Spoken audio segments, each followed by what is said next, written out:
Hello दोस्तों, तो आज हम पढ़ने वाले हैं बेसिक मैथमेटिक्स का पार्ट नंबर 7। तो हम आज पढ़ेंगे वेक्टर। वेक्टर में है अपना जो टॉपिक है वो है डॉट प्रोडक्ट और क्रॉस प्रोडक्ट को हम आज कवर करेंगे। डॉट प्रोडक्ट क्या होता है, वो स्केलर प्रोडक्ट भी उसको बोल सकते हैं अपन। तो ये क्या होता है, ए डॉट बी जो होता है वो होता है ए बी कॉस थीटा, जिसका मैग्नीट्यूड है वो हम निकाल सकते हैं। तो कॉस थीटा का हम निकाल सकते हैं, यहाँ से जो थीटा है वो हम आसानी से निकाल सकते हैं, ए डॉट बी और नीचे इसका मैग्नीट्यूड। अब आता है कि कंडीशन देखते हैं कुछ condition. If A is perpendicular to B, मतलब ए और बी जो हैं दोनों 90 डिग्री पर हैं। तो cos 90 क्या होता है, cos 90 होता है 0। तो ए डॉट बी का जो मान होगा वो कितना होगा, 0। अब हम इसका देखते हैं, यूनिट वेक्टर की बात करते हैं हम, यूनिट वेक्टर। और एक अनदर चीज़ देखते हैं अपन, एक दूसरी कंडीशन है। अगर ए जो है वो बी के पैरेलल है, मतलब दोनों ऐसे हैं एक दूसरे के पैरेलल है, मतलब थीटा जो है वो है 0 डिग्री। तो cos 0 का मान क्या होता है, cos 0 का मान होता है 1। तो जो ए डॉट बी होगा वो मैग्नीट्यूड के बराबर होगा, थीटा हो जाएगा 1। अब इसका यूनिट वेक्टर देखते हैं अपन। तो जैसे किसी का ए का है ए एक्स आई कैप, ए वाई जे कैप, ए जेड के कैप, जैसे बी का है बी एक्स बी वाई, ऐसे। अब ए डॉट बी इसका जो हम डॉट प्रोडक्ट देखते हैं, डॉट प्रोडक्ट देखेंगे तो ए एक्स बी एक्स। इसका इसलिए करते हैं कि जैसे I dot I, J dot J, के डॉट जे 1 होता है, क्योंकि इनके बीच में जो थीटा है वो 0 डिग्री है, मतलब कॉस 0 है जो 1 है, इसलिए इसका 1 आ रहा है। और ये दूसरे परपेंडिकुलर है, इसलिए इसका 0 आ रहा है। अब हम देखते हैं इंपॉर्टेंट टॉपिक है जो है projection of vector. Projection of vector में कैसे देखेंगे अपन, कि पहला देख लिया projection of vector A on B, मतलब ए है जो वो बी पर प्रोजेक्ट कर रहा है, ए है जो बी पर प्रोजेक्ट कर रहा है। तो ए कॉस थीटा, तो ए कॉस थीटा है, तो यहाँ से कॉस थीटा का जो मान रखेंगे, जो कॉस थीटा का मान है वो है ये है ए डॉट बी, और इसका मैग्नीट्यूड जो है वो इधर मान रखेंगे, तो अपना फाइनल रिजल्ट आता है ये वाला ए डॉट बी, बी का मैग्नीट्यूड। अब इसको हम ऐसे लिख सकते हैं ना, ये तो यूनिट वेक्टर हो गया, तो ए वेक्टर डॉट बी का यूनिट वेक्टर लिख सकते हैं, ये भी है।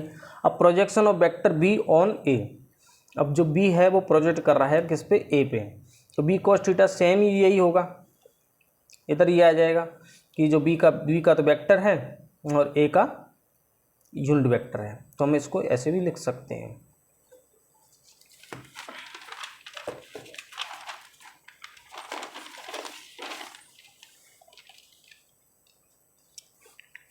अब हमारा अनदर टॉपिक है जिसको क्रॉस प्रोडक्ट कहते हैं और जिसको वेक्टर प्रोडक्ट भी कहते हैं। अब क्रॉस प्रोडक्ट में क्या है कि ए क्रॉस बी जो होता है वो क्या होता है, ए बी साइन थीटा होता है, साइन के फॉर्म में आता है। ए क्रॉस बी, इसकी यह है कि बी क्रॉस ए करेंगे तो इसका मैग्नीट्यूड जो है, मतलब डायरेक्शन चेंज हो जाएगी तो इसका नेगेटिव साइन आ जाएगा। अब इसको करते कैसे हैं, हम हमको एक ट्रिक से समझते हैं, आई जे के। अगर हम आई और जे से क्रॉस करेंगे, इनका आई और जे का यूनिट वेक्टर का, तो हमको के मिलेगा सामने का जो। अगर हम जे और के का करते हैं तो हमको आई मिलेगा, और हम के और आई का करते हैं तो हमको जे मिलेगा। जबका ये तो क्लॉक वाइज या एंटी क्लॉक वाइज करेंगे तो हमको वो ही मिलेगा, लेकिन नेगेटिव साइन में।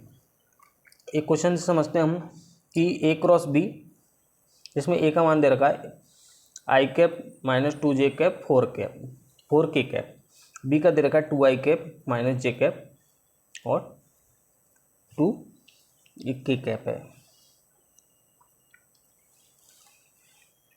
तो हम इसका ऐसे चार्ट बना के कर सकते हैं। जैसे आई का करना है तो आई कैसे होगा कि जे और के से आई मिलेगा अपने को, जे और के से यहाँ से देखते हैं ना अपन कि आई जे के, तो जे और के का करूँगा तो जैसे जे और के का किया, यहाँ पर -4 आ जाएगा। इनका किया तो -4 मतलब कि नेगेटिव साइन में आएगा ना, क्योंकि के का जे से करेंगे तो नेगेटिव साइन में आएगा अपना, इसलिए आ गया। सेम ऐसे इसको कर सकते हैं अपन, 4 जे कैप 3 के कैप, ईजी है। अब एक इम्पोर्टेंट क्वेश्चंस पर कुछ कर लेते हैं कि देखो a प्लस बी एडिशन इसके बराबर है, तो इसमें एंगल क्या होगा, एंगल पूछा है। तो हमने पैरेललोग्राम लॉ में पढ़ा था कि a square B square 2ab cos theta और a square B square 2ab cos theta, negative sign में तो नेगेटिव में बदल जाता है। तो फिर 4ab cos theta is equal to 90 आ गया। ये इजी है। अब जो डॉट प्रोडक्ट क्रॉस प्रोडक्ट से क्वेश्चन है कि a क्रॉस बी जो होता है वो a डॉट बी के √3 इसका इक्वल है, तो a प्लस बी क्या होगा। तो पहले तो हम इसका वो निकालना पड़ेगा, थीटा निकालना पड़ेगा, तब a प्लस बी का देखना पड़ेगा अपने को। तो इधर इसका A B sine theta A B cos theta, तो ये साइन अपॉन कॉस क्या हो गया टेन थीटा, तो टेन क्या आ गया √3, टेन √3 क्या होता है थीटा इज इक्वल टू जब 60 होगा। अब इसका हम आसानी से ये कर सकते हैं, इसमें 60 कॉस 60 पुटअप करके जिसका मान 1/2 होता है, 2 से 2 क्रॉस हो जाएगा तो हम ये आ जाएगा। इसको ऐसे लिख सकते हैं A square B square A B 1/2 ऐसे भी लग सकते हैं। Thanks for watching, share and subscribe. Thank you.